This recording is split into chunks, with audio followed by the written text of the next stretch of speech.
জানো মা, আমি ভালো নেই। ভাবছিলাম তোমাকে বলবো বলবো, কিন্তু কেমন যেন লজ্জা হয়। আসলে কখনো তো জিজ্ঞেস করিনি তোমাকে, মা কেমন আছো তুমি। তোমার ভালোবাসা পেতে পেতে পাওয়াটা অভ্যেস হয়ে গেছে, কেমন অধিকার হয়ে গেছে। এরকম ধরেই নিয়েছি ভালোবাসা শুধু তোমারই ভীষণ কর্তব্য, আমার একদম নয়। মা, ভালো আছো তুমি? কেমন করে ভালো থাকবে তুমি? আমি ভরা সংসার আর ভরা পকেট নিয়ে ভালো থাকতে পারি না, আর তুমি শূন্য ঘরে, শূন্য হৃদয়ে, কপর্দক শূন্য হয়ে কেমন করে ভালো থাকবে? তোমার গেটে বাতটা কেমন আছে মা? সরি, তুমি বলেছিলে কয়েকবার যে বাতটা তোমাকে অনেক বড় ভোগাচ্ছে।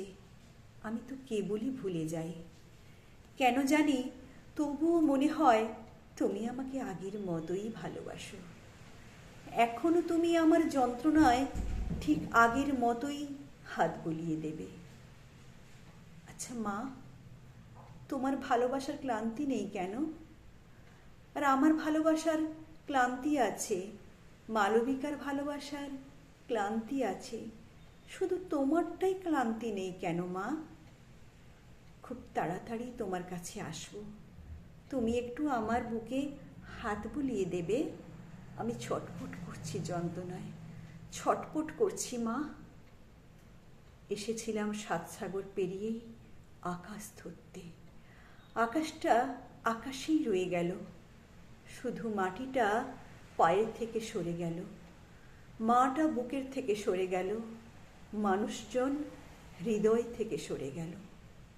জনারণ্যে নিউ ইয়র্কের রাস্তায় আজকাল তোমার আঙুল খুঁজে বেড়াই। ভয় হয় বুঝি কোনো অজানা জঙ্গলে হারিয়ে যাচ্ছি। ওরা সবাই কেমন অপরিচিত কথা হয়, কিন্তু হৃদয়ের সংযোগ হয় না। স্পর্শ হয়, কিন্তু অনুভূতি হয় না। জানো মা, অভ্যেসের একটা ক্ষয়িষ্ণু ক্ষমতা আছে।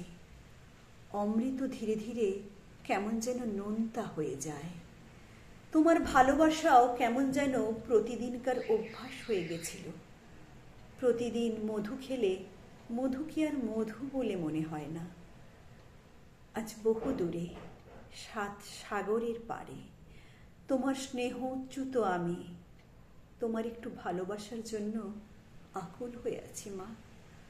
হয়তো ক্ষয়িষ্ণুতার কারণে মালবিকার মধুতেও আজকাল তৃপ্তি আসে না। আমাদের সম্পর্কটাও কেমন যেন নিছকই একটা অভ্যেস হয়ে গেছে। নদী আছে, স্রোত নেই, বায়ু আছে, বেগ নেই, জীবন আছে, প্রবাহ নেই, সবই যেন কেমন ম্রিয়মাণ। আচ্ছা মা, বলো তো, জীবনে প্রবাহ কিভাবে ধরে রাখা যায়? মাঝে মাঝে ভাবি আমাদের অভ্যেসে আসক্তিই তার কারণ। চেনা ঘর, চেনা জগতের বাইরে যেতে আমাদের বড় ভয়। মানুষ জানে অভ্যাসে জীবনের মৃত্যু, তবুও সে অভ্যাস ত্যাগ করতে পারে না। তাই তো জীবন প্রবাহ হারায়, আর তখনই জমতে থাকে বিষাদ আর যন্ত্রণার শ্যাওলা। মা, আমার তো কিছুরই অভাব নেই, তবু বুকটা কেন এত শূন্য বলো তো? মালবিকা বুকে হাত বুলিয়ে দেয়, কিন্তু যন্ত্রণাটা আবার ফিরে ফিরে আসে। আমি ভালো নেই মা, ক্রমশ বিষাদের ছায়া আবিষ্ট হয়ে যাচ্ছি। কেমন যেন নিজেরই পাতা যন্ত্রণার জালে দিন দিন জড়িয়ে যাচ্ছি। বাড়ি, গাড়ি, ধন, ঐশ্বর্যকে ভেবেছিলাম সুখের বাহক। আজ দেখছি এগুলি সবই কেমন আমার যন্ত্রণার ধারক। আজ আমার সুন্দর দাঁত আছে, হাসি নেই, চকচকে কলেবর আছে, হৃদয় নেই, বড় ঘর আছে, সুখ নেই। এমন কেন হলো মা?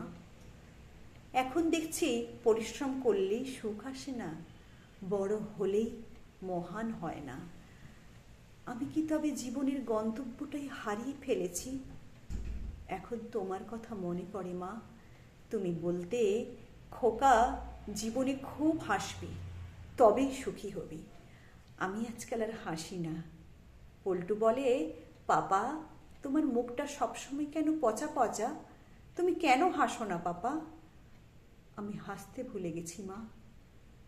আমি ভালো নেই।